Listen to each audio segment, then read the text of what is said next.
তোমরা যারা পশ্চিমবঙ্গের ফাইনাল রেজাল্ট অপেক্ষা করছো তাদের জন্য আজকের দিনটা খুশির খবর হবে না দুঃখের খবর হবে। তোমরা জানো পশ্চিমবঙ্গ পিআরবি বোর্ডের ওপরে বর্তমানে 9 কেস রয়েছে। তাদের মধ্যে সব থেকে ইম্পর্টেন্ট কেস হচ্ছে আজকে উঠতে চলেছে। তো সেই কেস সম্বন্ধে আমরা আলোচনা করব। তাহলে তোমাদের রেজাল্ট কবে নাগাদ দেবে একেবারে ছোট্ট ভিডিওর মাধ্যমে আমরা কিন্তু আলোচনা করতে চলেছি। ভিডিওটি প্রথমে হলে চ্যানেলটিকে সাবস্ক্রাইব করো, বেল আইকনটি প্রেস করো। আর হ্যাঁ, তুমি যদি একটি ভালো আবাসিক কোচিং খুঁজছো বা তোমাদের ভাইয়েরা বা বন্ধুরা এটি আবাসিক কোচিং সেন্টার খুঁজছে যেখানে থাকা খাওয়া পড়াশোনা পুরোপুরি ফ্রি, তাহলে আমাদের নিচে দেওয়া নম্বরে তুমি কিন্তু যোগাযোগ করতে পারো। এই মুহূর্তে আমাদের ফোন নম্বরটি উপরে তোমার ভেসে উঠেছে বা কমেন্ট সেকশনে গেলে পেয়ে যাবে।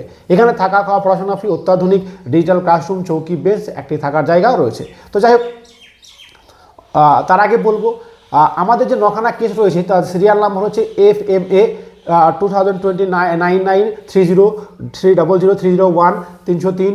এই ধরনের কেসগুলি কিন্তু চলছে বর্তমানে। এদের মধ্যে সবথেকে হাইট যুক্ত যেটা পিআরবি ভার্সেস আমেনা খাতুন যেটা করেছে সেইটা হচ্ছে তোমার। এছাড়াও রাকেশ ঘোষ, মুরসেলিম শেখ, সুকুমার মান্না, এদেরও কেস রয়েছে। এছাড়াও EWS কেস রয়েছে।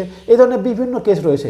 তবে আজকের কেসটা যদি মিটে যায় তাহলে কিন্তু তোমাদের রেজাল্ট দিয়ে দেবে। অন্যান্য কেসটা অত বেশি গুরুত্বপূর্ণ না, অন্যান্য কেসটায় কিন্তু বাইরে ফেলা যাবে।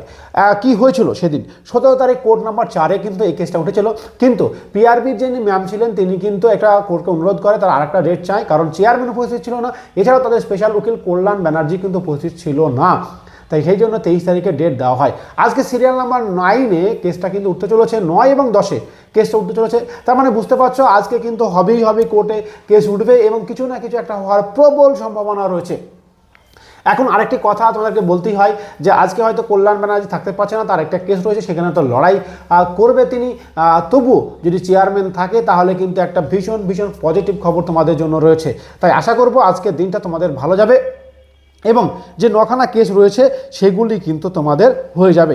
কারণ হয়তো মধুরেশ প্রসাদ এবং প্রসেনজিৎ যে যারা আমাদের মাননীয় জাজ রয়েছেন তারা কিন্তু আজকের এই বিষয়টিকে খুব ভালোভাবে করবে এবং বেকার ছেলেদের প্রতি তাকাবে। সামনে যেহেতু ভোট, তোমাদের রেজাল্ট প্রকাশিত হতে পারে কিন্তু জয়েনিং হবে না, আর ভোটের পরপরই কিন্তু জয়েনিং হবে। আমি আশা করছি আজকের দিনটা তোমাদের জন্য ভীষণ সুখবর। তোমরা অবশ্যই আশীর্বাদ প্রার্থনা দোয়া সবাই করো যাতে আজকের কেসটা মিটে যায় এবং তোমাদের জীবন হাসি ফোটে। এবং আমরাও অধীর আগ্রহ আছে, আমাদের ছেলেরা ব্যতিব্যস্ত হয়ে গেছে, আর কতদিন কী হবে। অনেকে কেরালা চলে গেছে, অনেকে ডিপ্রেশনে ভুগছে, কিছু ভালো লাগছে না, কি করবে ভেবে পাচ্ছে না।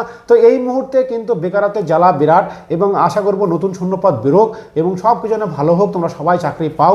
এবং এই বলে আজকের এই ছোট্ট ভিডিওটি তোমাদের আমি শেষ করছি। তার আগে বলবো চ্যানেলটিকে সাবস্ক্রাইব করো, আর হ্যাঁ ভিডিওটি শেয়ার করো। 9খানা কেস, যে কেসটির মধ্যে সবথেকে হাইট কেস, এছাড়া EWS case important. Height case আজকে শুনানি হবে 9-10 নম্বর আর কোর্টে। যে সমস্ত আপডেট আসবে একেবারে শেষ মুহূর্তে তুমি আমার এখান থেকে পেয়ে যাবে। তাই চ্যানেলটিকে ফলো করে সাবস্ক্রাইব করো। জয় হিন্দ দোস্ত।